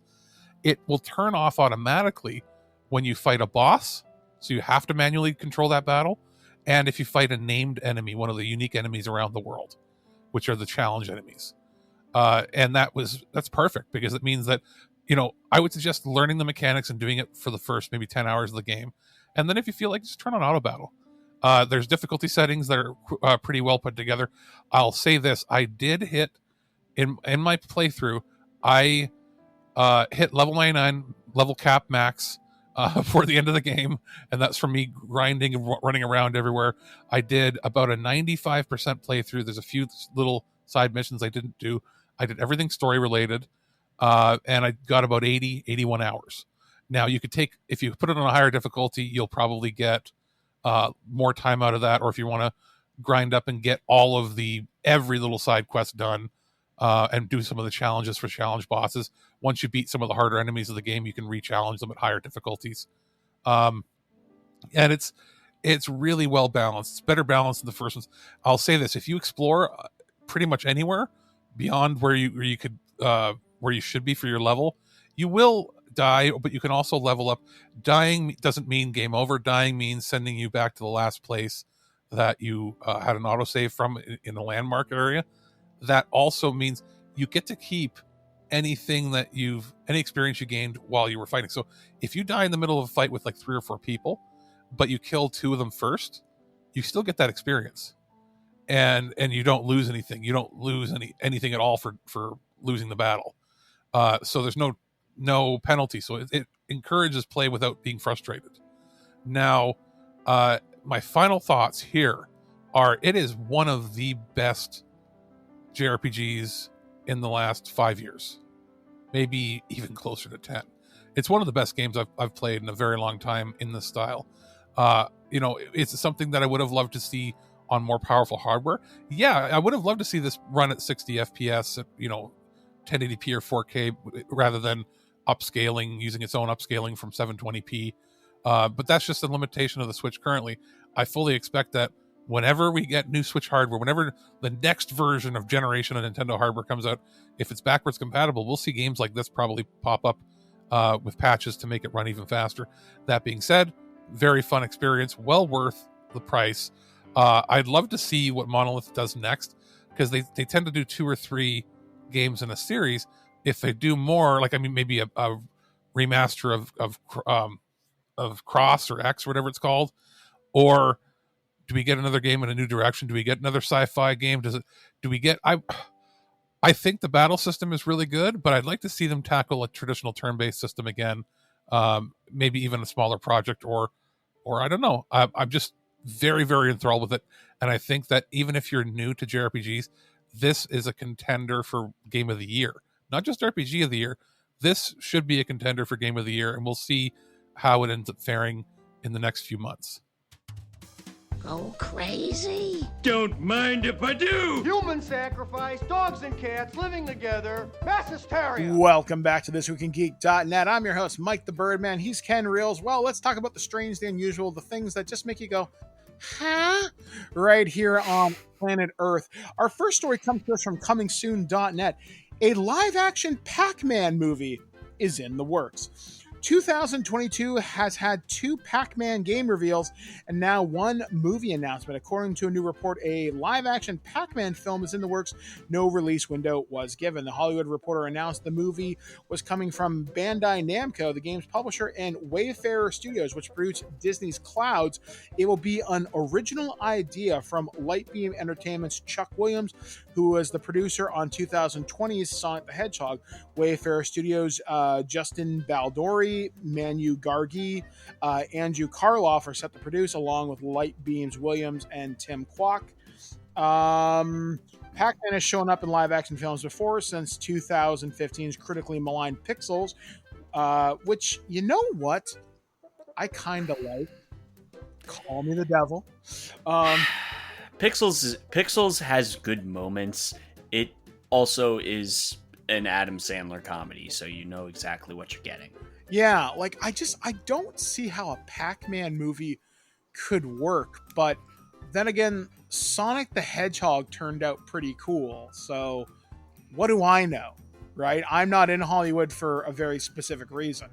I don't know. Maybe it'll be cool. Who the fuck knows? I think it would work better as a really cool animated thing. Fuck, I used to watch the Pac-Man cartoon back when it used to air on the USA Network, and because I know it originally started on CBS in like the early 80s. Mm-hmm. So who knows? Maybe, sure. Why the hell not? I don't have high hopes for it, but hey, we'll wait and see. I have zero expectations for this movie. I mean, I'm much like the Mario movie. Give me a trailer, and then I will make a full judgment call then. All right. So this next story comes courtesy of from CTV News up in Canada. A scavenger hunt. Lead singer of the Arkells hides free tickets in Vancouver.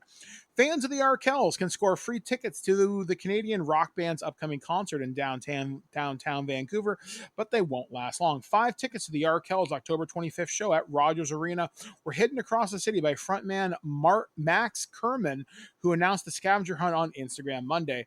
There we go. It's loading.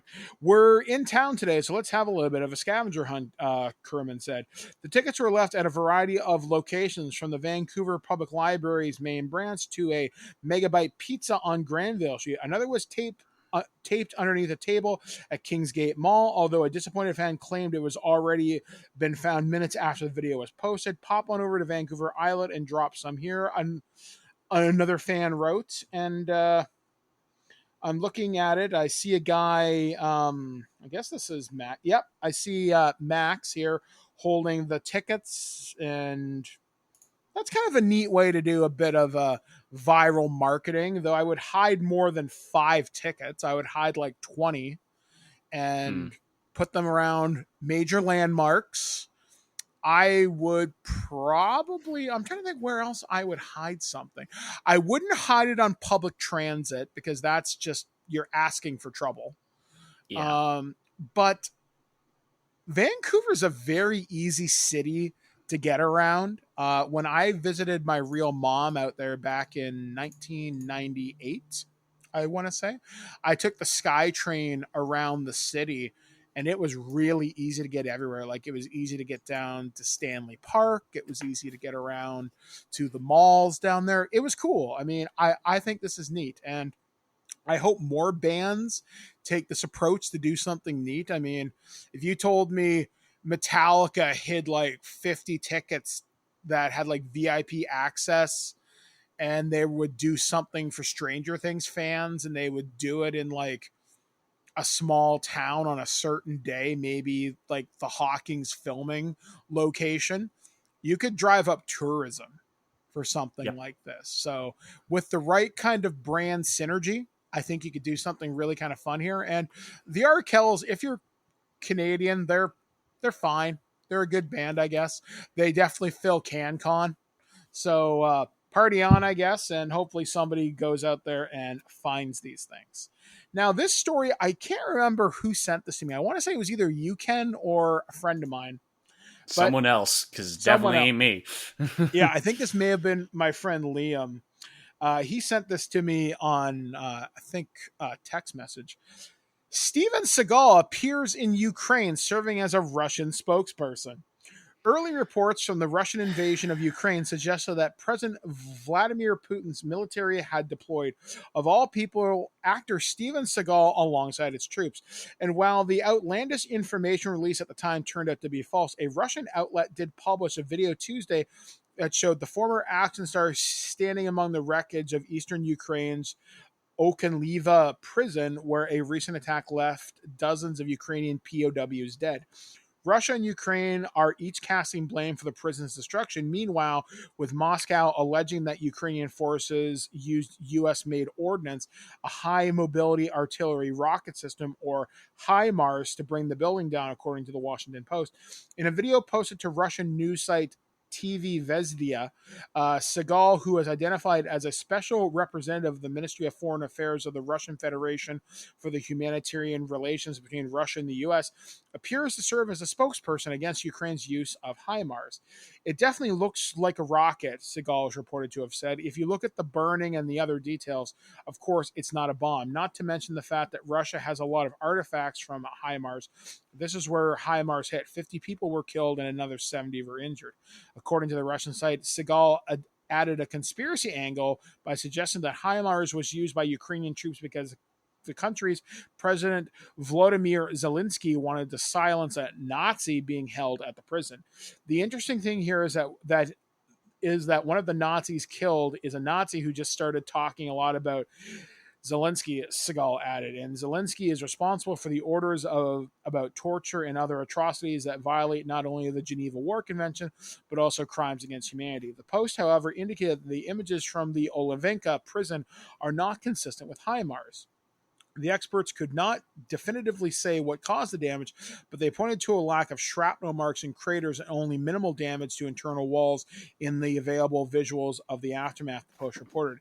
Instead, there are visible signs of an intense fire, which is at odds with the damage caused by the most common HIMARS warhead. TV Vezda reported that Segal was among the number of representatives to visit the prison.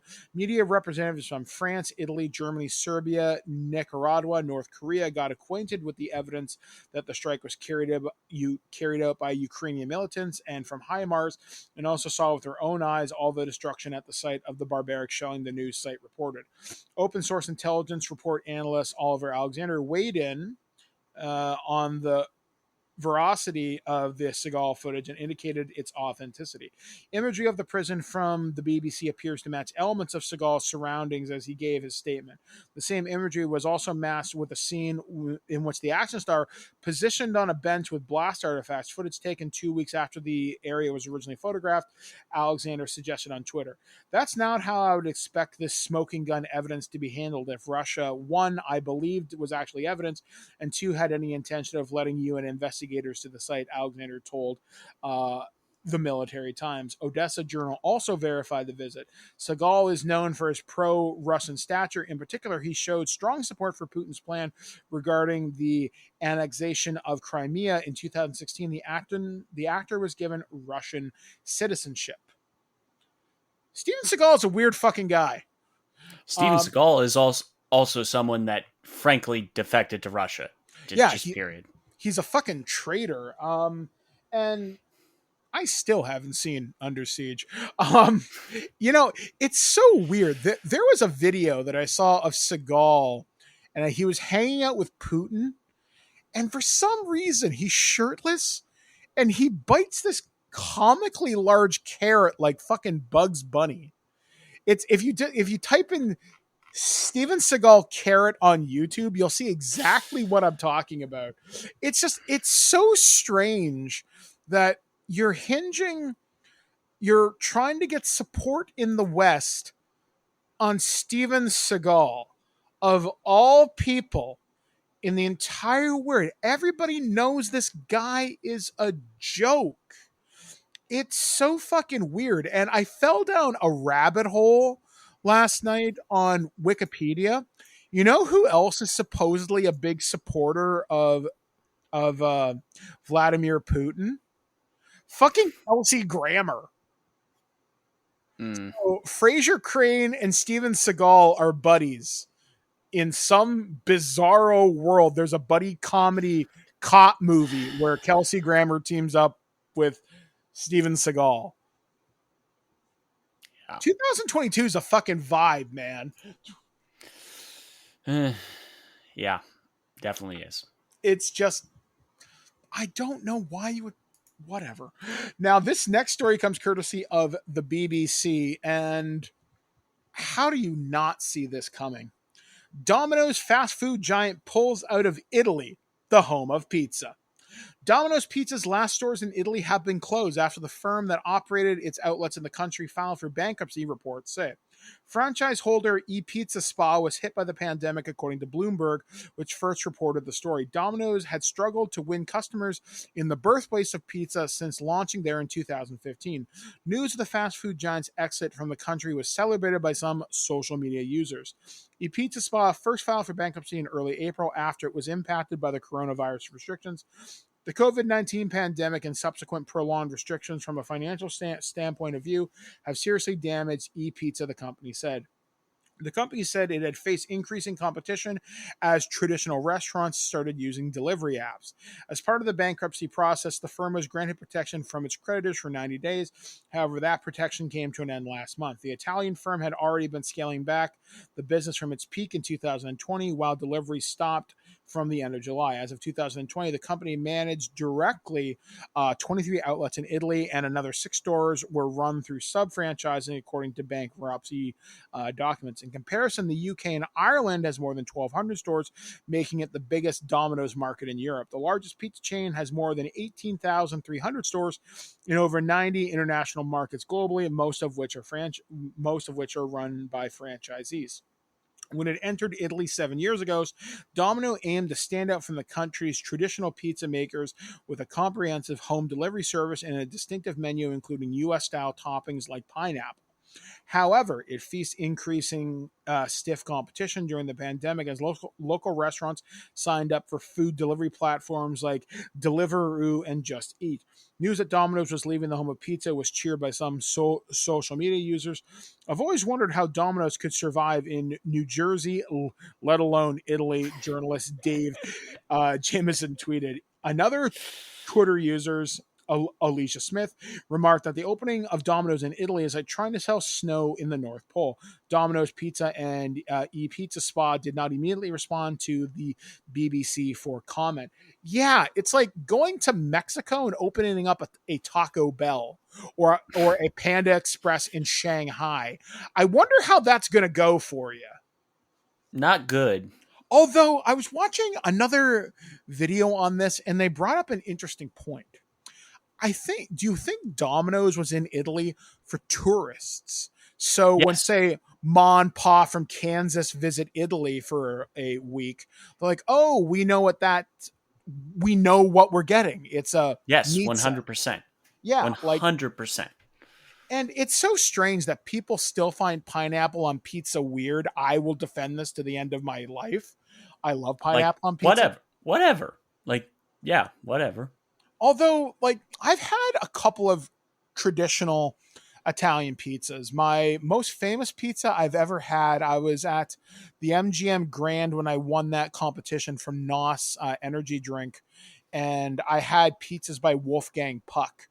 Yeah, they were okay. And my roommate ordered in this wood-fried pizza about a year ago, and it was pretty good. But I really like Domino's. It's my go-to fast pizza should I need something. I'm trying to figure what's the pizza tier list now, because Pizza Hut has gone downhill considerably. Papa John's is still kind of a novelty up here in Canada, but that guy's a greasy shit to begin with. I'm not gonna go there outside of their garlic butter. And even then, I probably shouldn't. But yeah, I don't know. I am not surprised by this. Next thing, we'll hear that, like I said, Taco Bell is pulling out of Mexico. So, I as someone that lives in the New York, New Jersey area, yeah, no fast food pizza chains why the fuck are you doing that? Do you have a go-to pizza place near you? Yeah, I got a local one right down the like maybe 5-10 minutes from me. What makes it special? For me, it's the it is the cheese. Okay. It's a consistency in the cheese. It's a consistency in the dough. It again, it's just a traditional, like when you go to New York, it's the dough. The dough is a big thing. It has a certain level of fluffiness to it, and also there's another place like you throw a stone every like 5 miles, you find a pizza place in this general area. You're gonna find a pizza place. Everyone has their own favorites. I'm big on my go-to is a place that has really good Sicilian. And then there's also another place that does a really good grandma pizza, which is just a more toned down version of a Sicilian.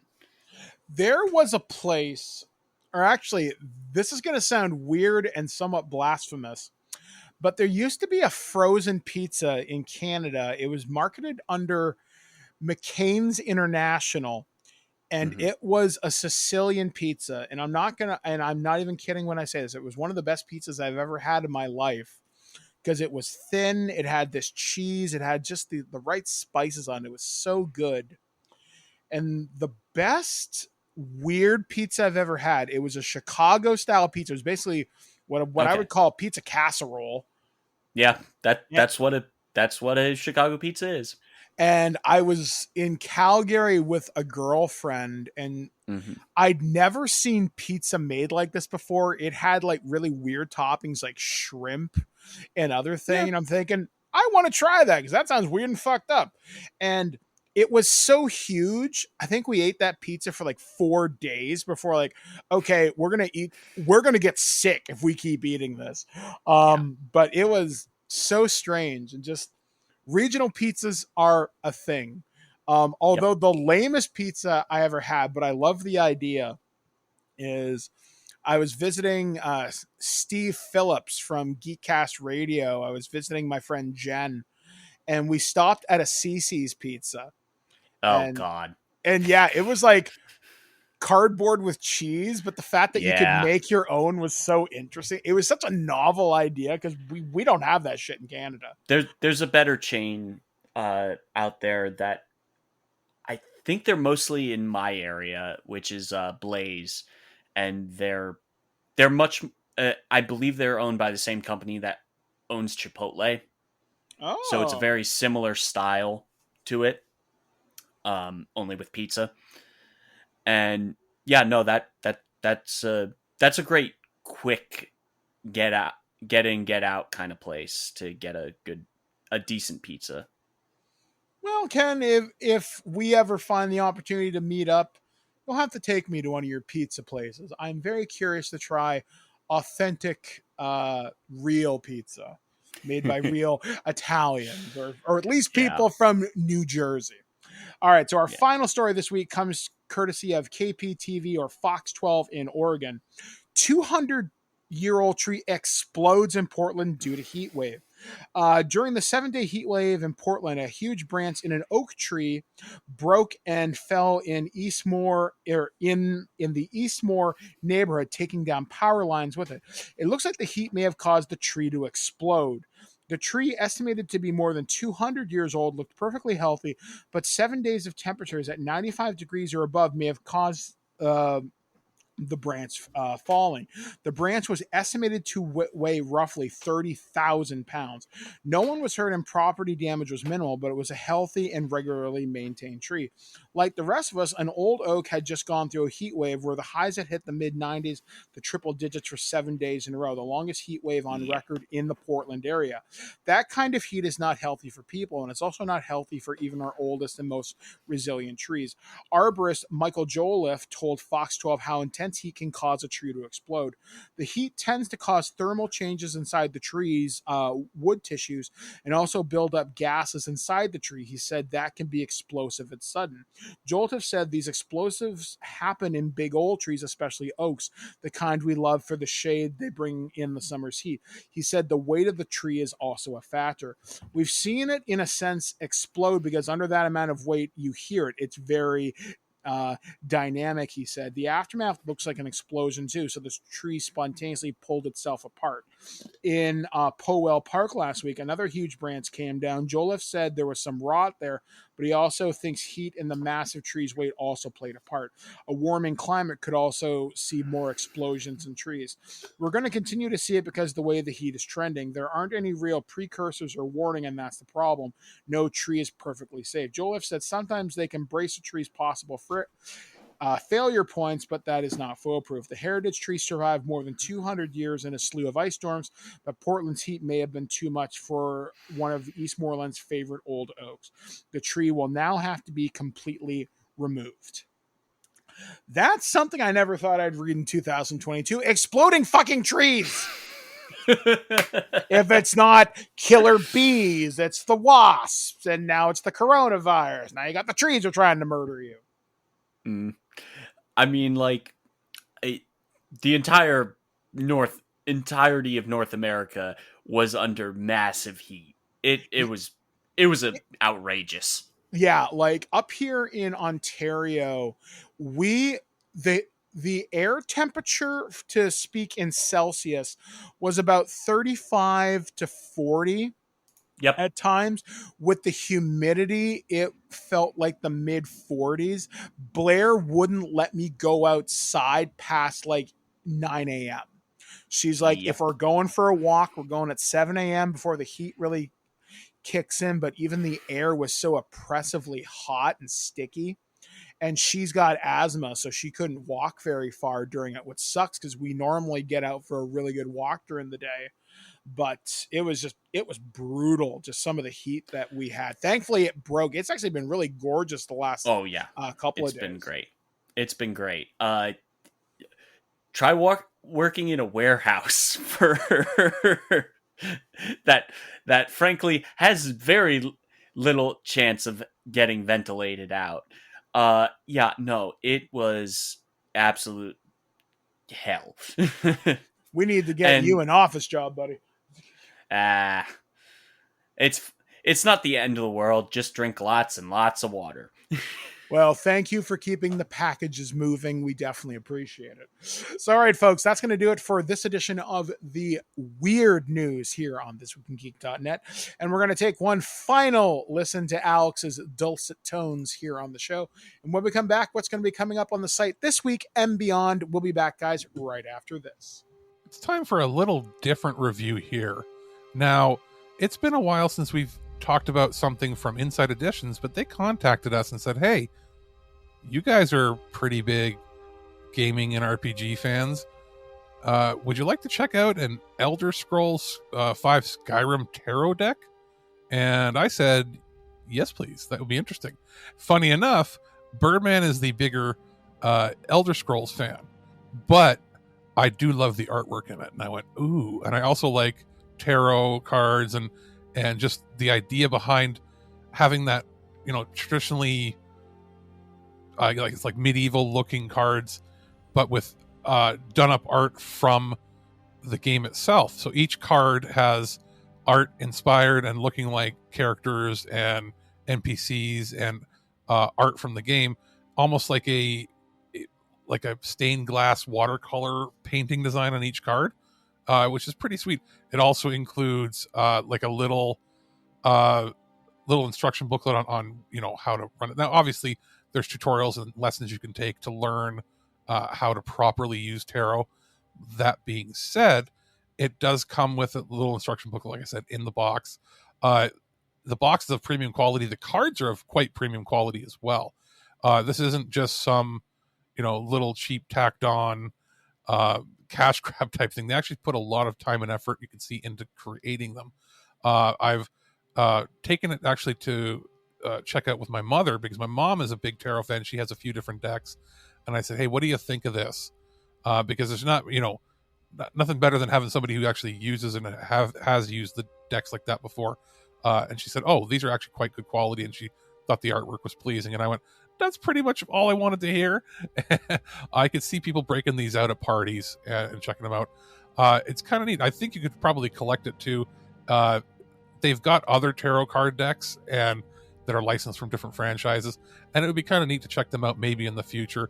But if you're looking for, I guess like a little gift for somebody who's like a super fan, or even like in Christmas time, somebody who's a gaming fan, somebody who likes these sorts of things, it can fit a few different markets. I do think it's interesting that they were very smart to pick Skyrim because the art lends itself to the style that you'd see on a traditional tarot deck anyway.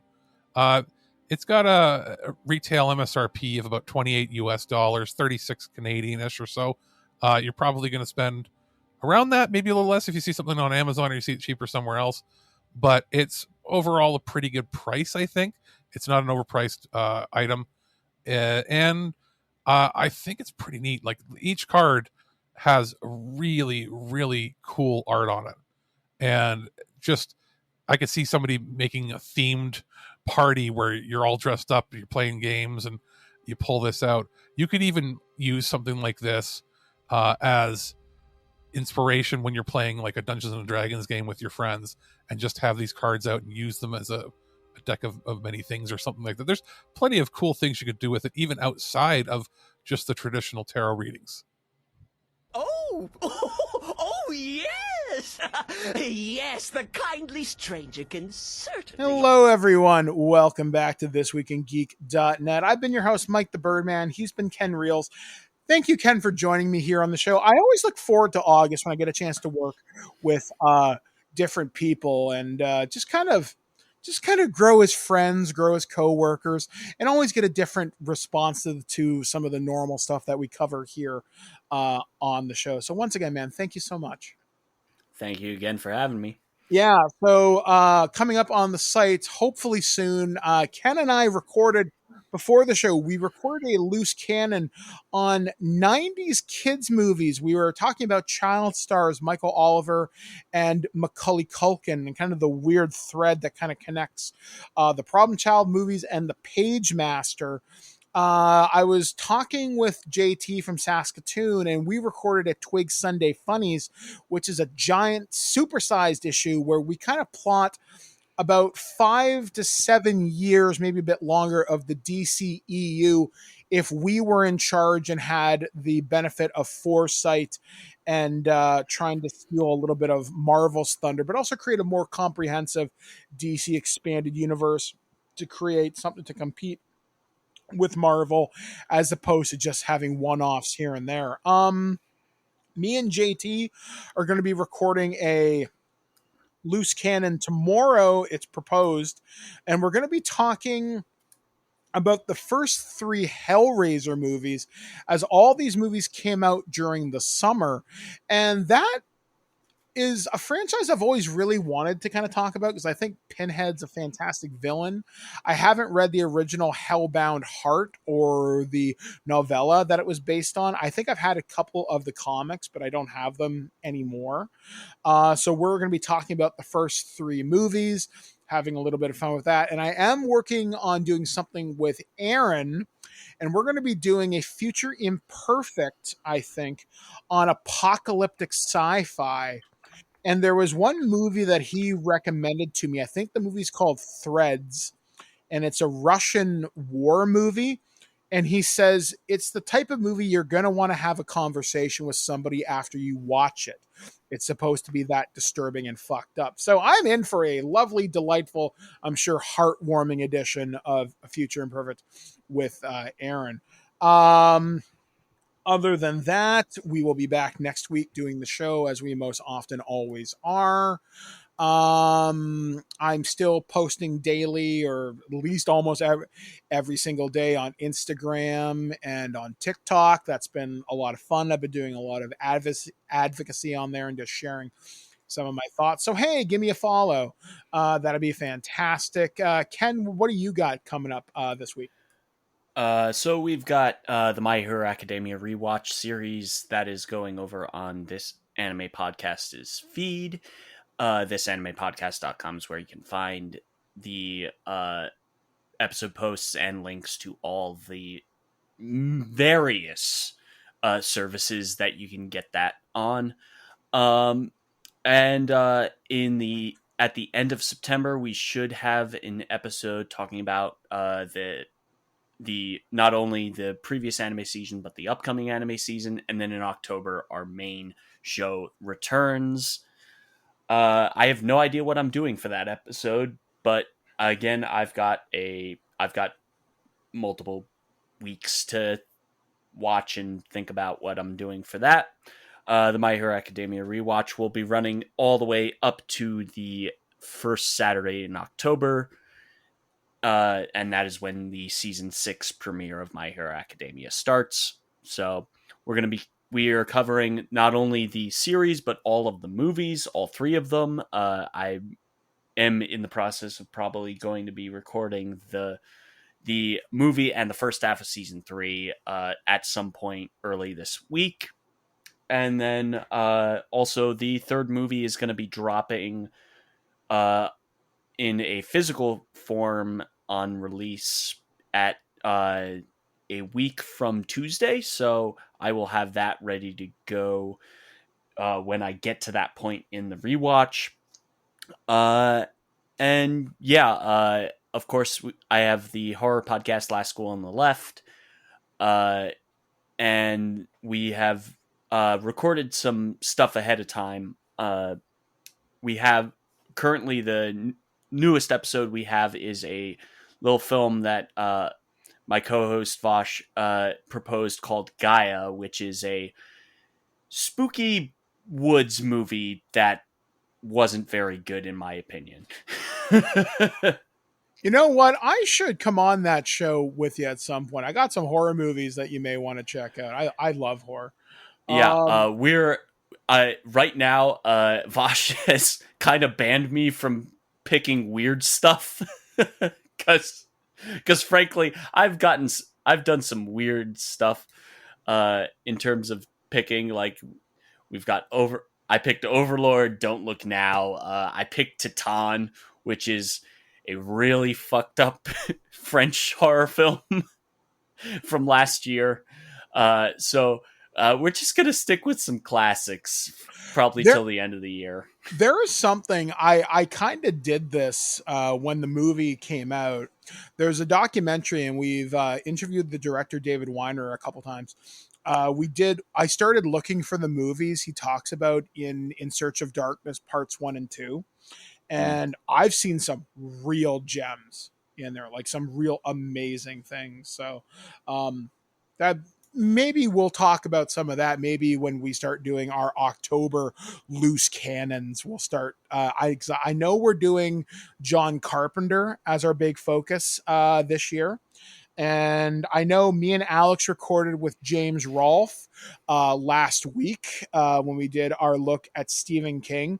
We only had an hour with James, so the conversation got cut a little bit short, but we may be doing a focus episode on Mick Garris. So we'll be talking about The Stand, Quicksilver Highway, and maybe his Masters of Horror stuff that he did. So we'll be talking about that hopefully in October.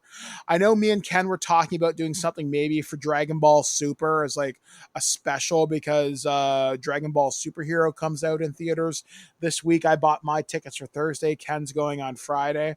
So maybe we'll try and get together on Saturday, record a quick little 30-minute kind of gag on that, see if we'll have some fun with that. I know me and JT will have some stuff, me and Aaron. I still need to power through Star Trek Strange New Worlds. In terms you really should. In terms of reviews, I have Agents of Dune from Modifius. I have some stuff from The One Ring from Free League Publishing. I still have from Renegade Studios. I have the G.I. Joe RPG. I have a Alien thing, which comes out later on this year called Heart of Darkness. I'll be taking a look at. I got to check the embargo on that. I've got Hunter the Reckoning to take a look at as well. Got a lot of really, really good stuff. I also have the Discovery campaign book for Star Trek Adventures. I've got a board game from Gale Force 9 talking about Dune, which has quickly become one of my favorite sci-fi franchises. So yeah, we got a lot of stuff to talk about. I'm sure Alex will have stuff too. For D&D, I have the Radiant Citadel. I just got the Spelljammer box sets. So lots of good stuff, lots of reading. Oh, and I forgot to mention this off the top of the hour. I finished my latest college writing course. I finished that one with an 80.6. So I just made it on the honor roll. So go me. So I got a few weeks off before my next course starts in September. And I'm sure I'll be busy, as I most often am. So hope they'll get some good news this week from the position that I applied for. I will be sure to be sharing that as soon as I know. So for This Week in Geek, we have been Ken Reels from This Anime Podcast. I've been Mike the Birdman saying be excellent to each other. We'll catch you guys again next time, right here on ThisWeekInGeek.net. At no point in your rambling, incoherent response were you even close to anything that could be considered a rational thought. Thanks for listening to this episode of This Week in Geek. Hungry for more? Check out our website at ThisWeekInGeek.net. You can subscribe to the podcast, browse our Twitter and Instagram, and leave your thoughts on today's topics. If you'd like to give us some feedback, send us an email at feedback@thisweekingeek.net. Tune in next time, and remember, Lower your shields and surrender your listenership. We would be honored if you would join us. Thank you for your cooperation. Good night.